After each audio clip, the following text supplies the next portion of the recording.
Guys, we're back with another lesson. So we're going to combine a few things together. I'm going to show you the different kind of shapes and how you can put them together to create a bigger shape. I'm going to show you the rub, the eraser, and the scissors tool, as well as I'm going to show you the shape builder tool. So these are the three main subjects that we will focus on. So let's look at the different shapes that we have available ready for us in Illustrator. So the first tool, just left click on this, which is the circle tool. It's pre-selected, so I'm just gonna make a circle pressing the left mouse button, and this is how we made the circle. Now if you press shift and then make a circle, it is a perfect circle. There's no guarantee that this one is a perfect circle because when we made it, radius wasn't logged in place, so it could be ellipse, it could be a circle. So if you click on this, now you can see that there's a difference here. On the right hand side, you will be able to see the width and the height. Currently our width is 325 and our height is 210, so you can clearly see it is an ellipse. If we compress it more, we can change the shape of it, and now we have a more elaborated ellipse. So now you can tell there's a difference. So if you now right click on this, back on the shape, and then you can see that there's a rectangle tool there. Click on that. Without pressing shift, let's just make a shape. So this is what we get when we are just using a rectangle. Now if you want a perfect square, just make sure you press shift and then drag, just like that. Okay, so now we have a perfect square.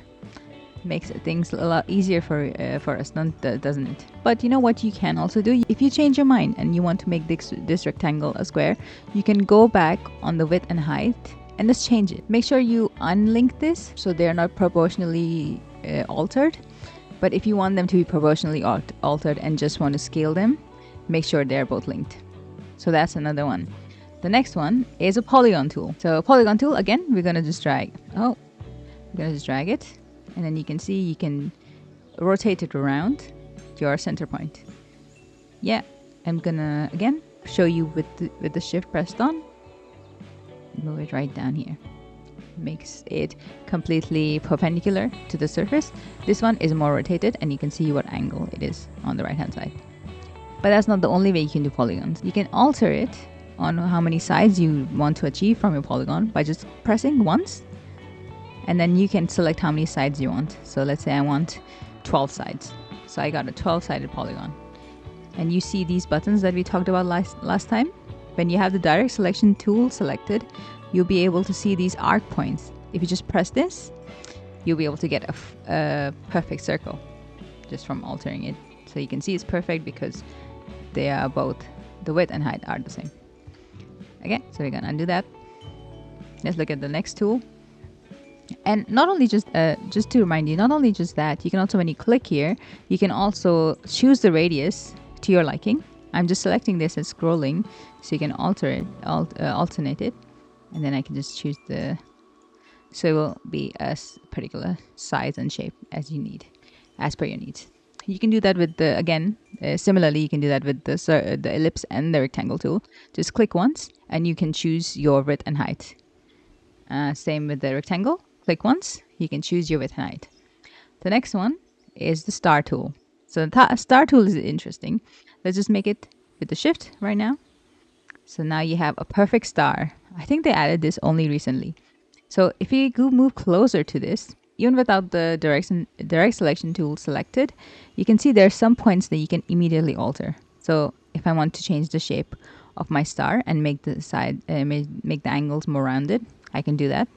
If I want to make this area, which is in the inner side of the star, more rounded, I can do that. So it immediately gives you the option to alternate the shape. Now this also comes with another property, which is where you can increase or decrease the number of points your star has. So if I just move it down, it's increasing the number of points we have in our star. Now if I want to decrease it, I just move it up, and we have come to a 3-point star. You can achieve the same thing by just clicking on this again, one click, and you can select the radius that you want as well as the number of points that you want. Works pretty well. The next one is our line segment tool. Pretty simple.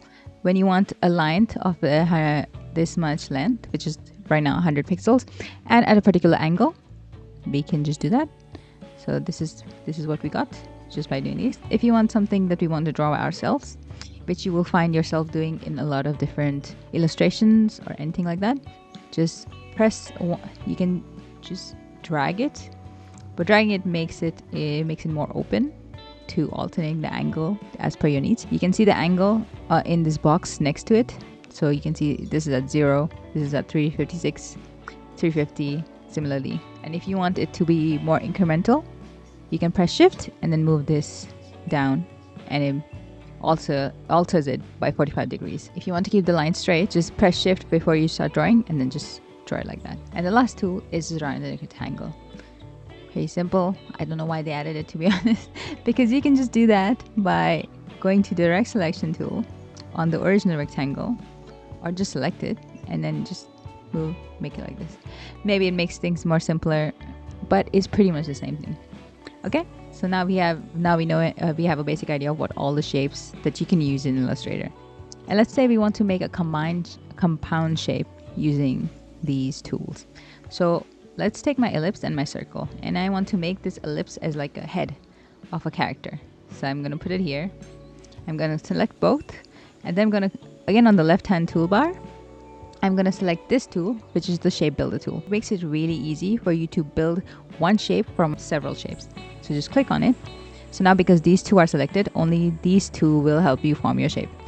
So, and then you can see the plus sign on your mouse key, which means that when you drag it down, you will add it all together. So let's say I'm dragging it down.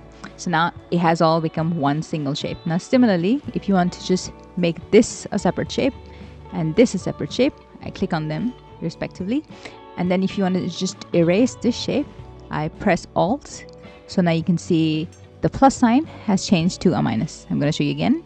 Plus sign has changed to a minus when I press Alt, and then I click here. So now this part has been deleted. You can obviously add it again, because now when you hover over it again without pressing the Alt, you can see another plus sign.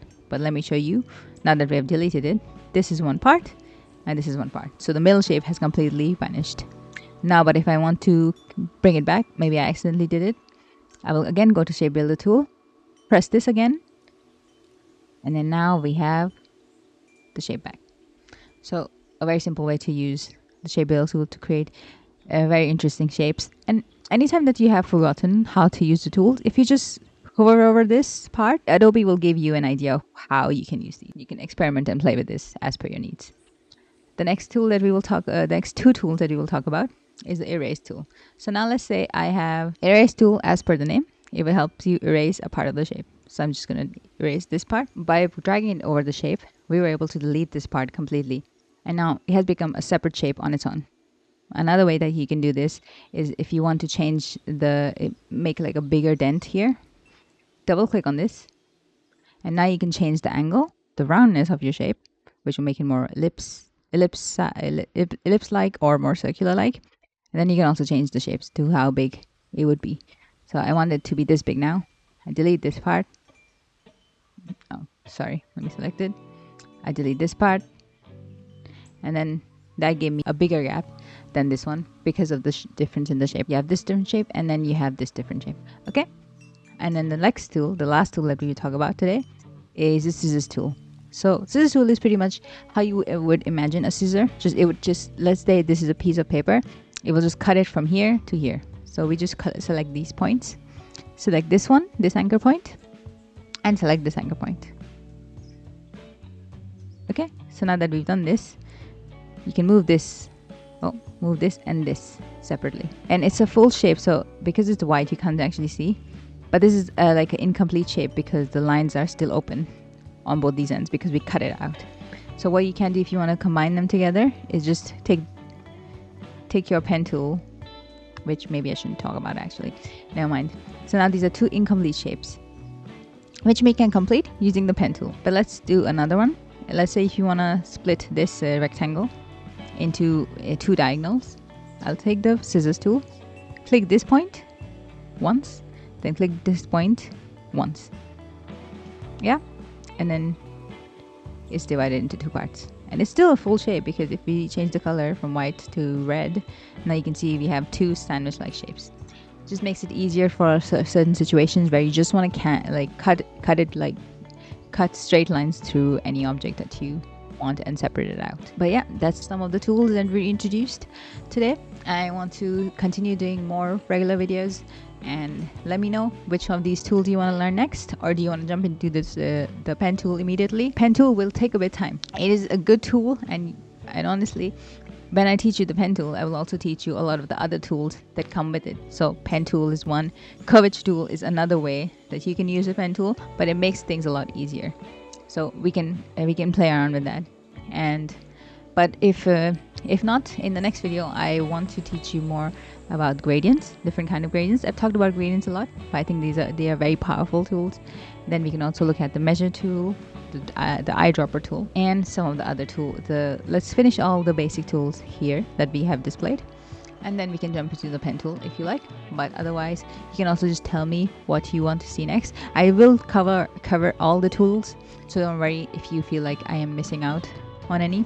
And if you really think by the end of this series that I have missed on any of the tools, or if there's something I didn't talk about, please do let me know.